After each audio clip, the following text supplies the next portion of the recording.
Paragraphs, Part 2, Topic Sentences. What is a topic sentence? The PI paragraph strategy begins with a topic sentence, and knowing how to build a strong topic sentence is the foundation of writing a convincing paragraph. What's the purpose of a topic sentence? The main point claim of a paragraph is often indicated in a single sentence called the topic sentence. A topic sentence is like a thesis in that you can also ask yourself, can I disagree? You want to be able to answer yes to show that there is an arguable claim that needs to be proven. While it is true that in published writing you'll sometimes find topic sentences in the middle or even at the end of a paragraph, placing your topic sentences at the beginning of each of your paragraphs is useful because a strong topic sentence can help you, the writer, to focus each paragraph on one main point. A strong topic sentence can help your reader to see where you are headed with your ideas in a particular paragraph. Topic sentences help your reader form a mental map of your essay. Why use topic sentences? A strong topic sentence connects back to your overall thesis and connects forward to the specific supporting point you are making in the paragraph to prove and illustrate your thesis, and this makes the paragraph focused and unified. Here's a visual. Thesis, topic sentence, supporting point.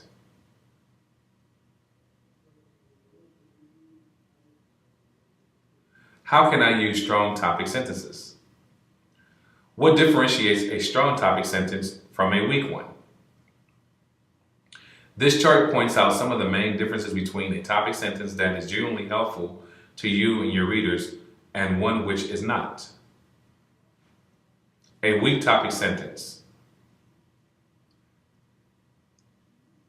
doesn't fit your paragraph. That is, it misleads your reader into thinking you will be writing about one thing, but the paragraph itself is about something else. It is so general that your reader can't form a clear image about what it is or what is to come. Simply states a fact, a piece of information that can be confirmed with observation or reference to reputable sources. Your reader is left wondering, what is the point of the paragraph? What is the writer trying to prove with this piece of information? Does not seem clearly related to your thesis. A strong topic sentence fits your paragraph, accurately reflecting what you've actually written. It's specific enough that your reader can predict that you will cover that paragraph. Like a thesis statement, it sets up the controlling idea of the paragraph, clearly indicating the point or claim the writer will illustrate, describe, explain, analyze in the body of the paragraph. Helps your reader see how this paragraph relates to and advances support your thesis.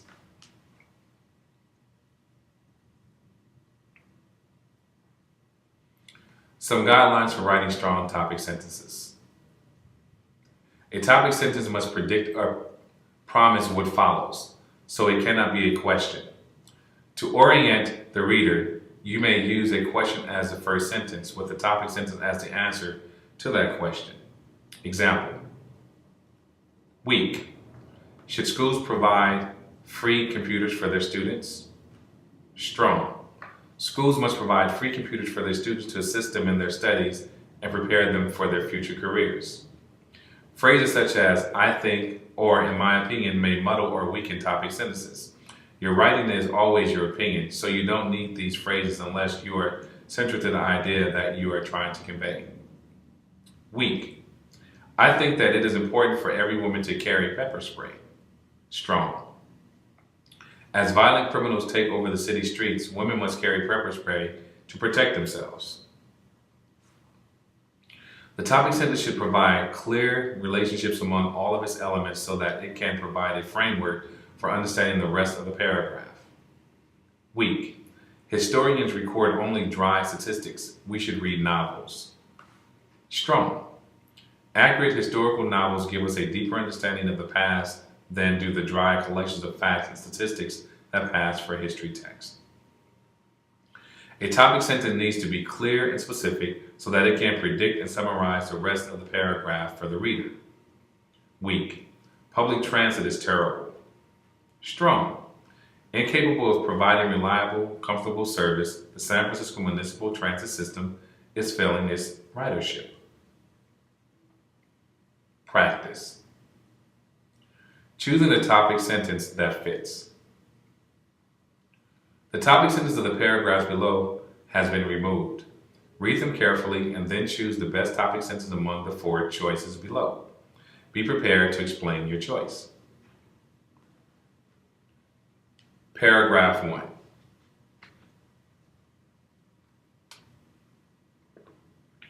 This belief is especially common among weightlifters who often consume large quantities of high-protein foods and dietary supplements, thinking it will improve their athletic performance.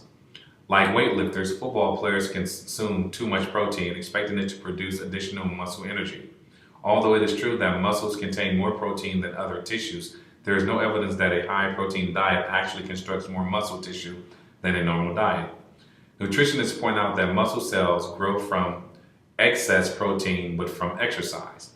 When a muscle is used, it pulls in protein from its consumption. This is how a muscle grows and strengthens. If athletes want to increase their muscle mass, then they must exercise in addition to following a well-balanced diet. Many athletes have false ideas regarding proper nutrition. My brother, a weightlifter, is an example of someone who consumes a lot of protein because he thinks it will make him bulky. Many athletes falsely believe that protein improves athletic performance by increasing muscle mass. The public is often confused by the seemingly conflicting advice nutritionists give us about our health. Answer. Paragraph 1. Many athletes falsely believe that protein improves athletic performance by increasing muscle mass.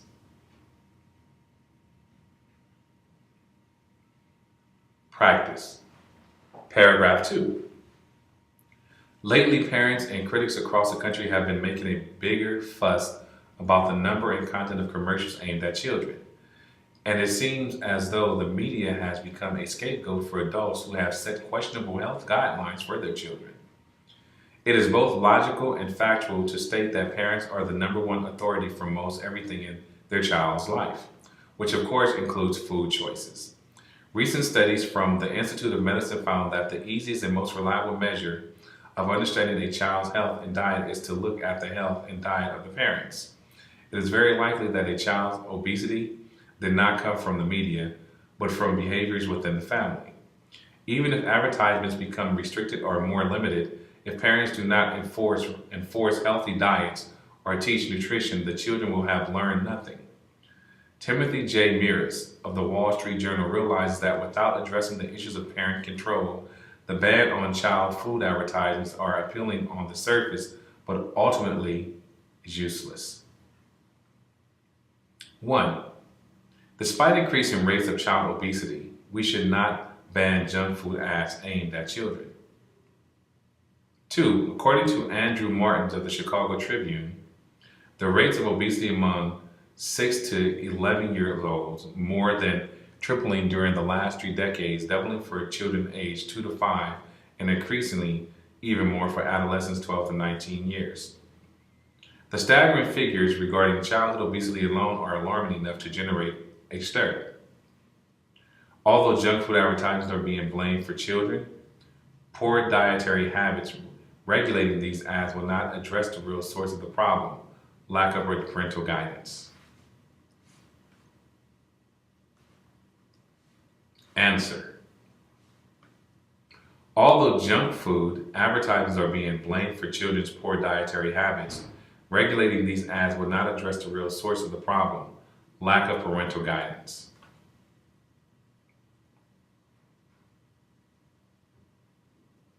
Practice. Creating a topic sentence that fits.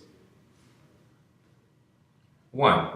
Famous inventor Thomas Edison, for instance, did so poorly in his first years of school that his teachers warned his parents that he'll never be a success at anything. Similarly, Henry Ford, the father of the auto industry, had trouble in school with both reading and writing.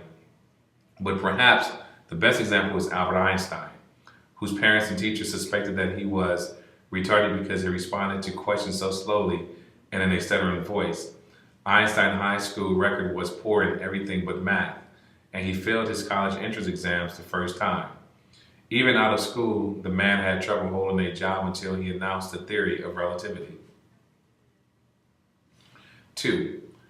Eating disorders afflict as many as 5 to 10 million women and 1 million men in the United States. But why? Young girls not only play with Barbie dolls that display impossible, even comical proportions, but they are also bombarded with images of supermodels.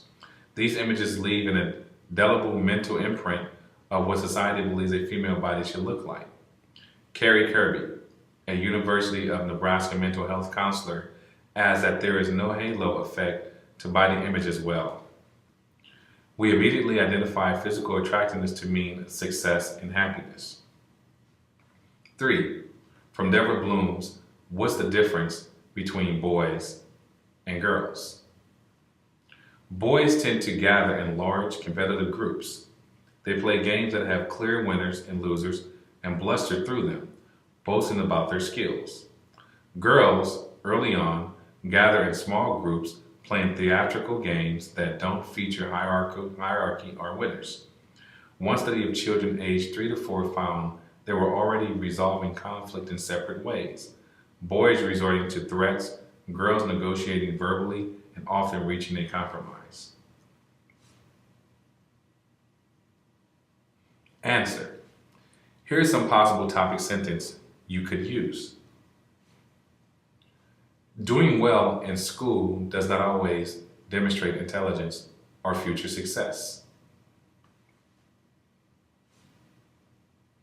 The images of beauty we are surrounded by are unrealistic and impossible to attain and make many feel unattractive and deeply unhappy with themselves. The female approach to interacting with one another is more harmonious and democratic. That concludes part 2 of paragraphs.